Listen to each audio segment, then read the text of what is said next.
warahmatullahi wabarakatuh. Perkenalkan, nama saya Indarwati, NIM 1714144, kelas Ekonomi Syariah B semester 6. Saya akan menjawab pertanyaan UAS yang nomor pertama, yaitu jelaskan mengenai prinsip penilaian pemberian kredit dengan analisa 5C dan 7P serta studi kelayakan. Jawabannya, ada beberapa konsep yang menjadi prinsip dalam pemberian kredit yang dikenal dengan prinsip 5C dan 7P. Prinsip-prinsip ini yang kemudian akan menjadi acuan dan bahan pertimbangan lembaga keuangan dalam menyetujui permintaan kredit dari nasabah. Prinsip pemberian kredit 5C yaitu yang pertama, karakter, yaitu melihat karakter dan latar belakang calon peminjam atau nasabah yang mengajukan kredit. Dari karakter ini akan dapat dilihat juga bagaimana reputasi calon peminjam tersebut, apakah pernah memiliki catatan tidak kriminal atau kebiasaan buruk dalam keuangan seperti tidak melunasi pinjaman. Yang selanjutnya yaitu capacity. Apa sih capacity? Yaitu bagaimana kemampuan calon peminjam dalam membayar kreditnya. Kriteria ini juga dilihat dari bagaimana nasabah tersebut menjalankan usahanya atau seberapa besar penghasilan yang diterima setiap bulannya. Yang selanjutnya kapital. Kapital yaitu diberlakukan pada nasabah yang meminjam untuk usaha atau bisnisnya dengan mengetahui modal atau aset yang dimiliki usaha nasabah tersebut.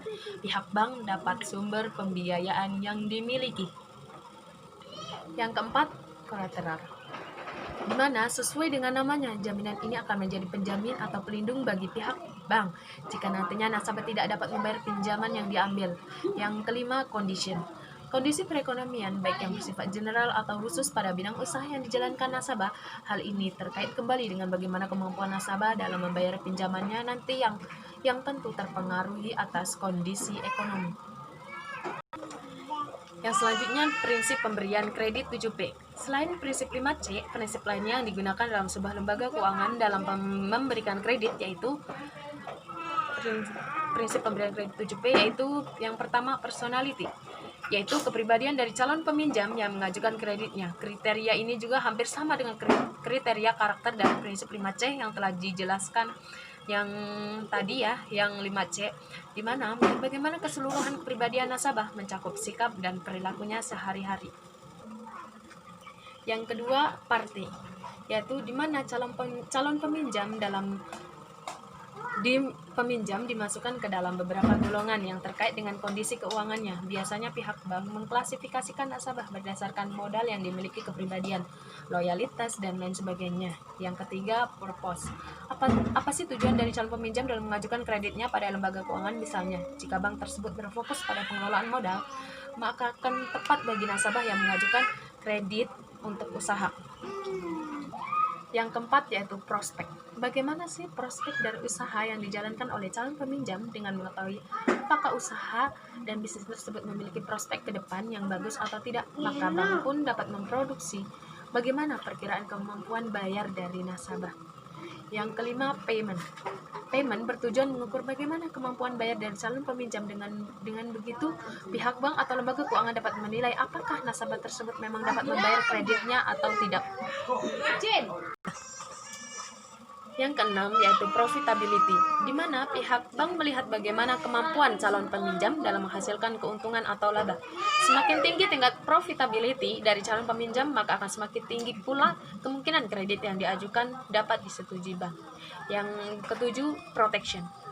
Protection tidak berbeda dengan kriteria kolateral pada prinsip 5C yang tadi ya.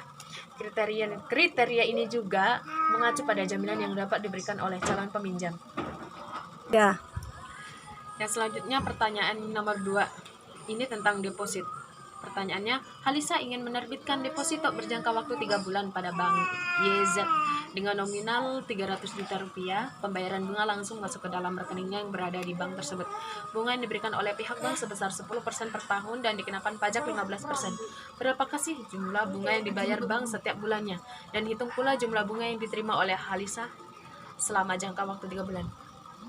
Menurut saya, perhitungannya yaitu dimana bunganya yaitu sebesar 10% dikali dengan nominal deposit yaitu sebesar 300 juta dibagi dengan tahun yaitu 12 bulan, yaitu hasilnya 2.500.000. Dan kita lihat juga di sini dari pertanyaannya bahwa ada pajak sebesar 15% dikali hasil dari deposit dari bunga, yaitu 2.500.000.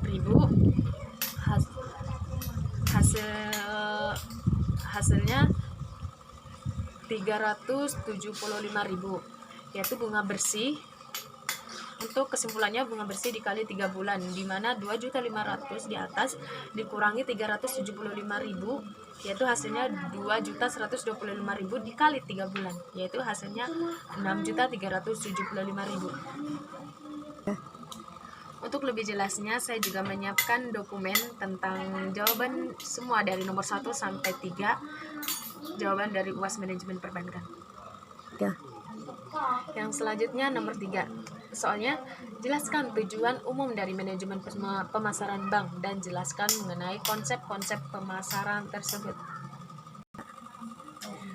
Jawabannya adalah yang pertama, tujuan manajemen pemasaran bank.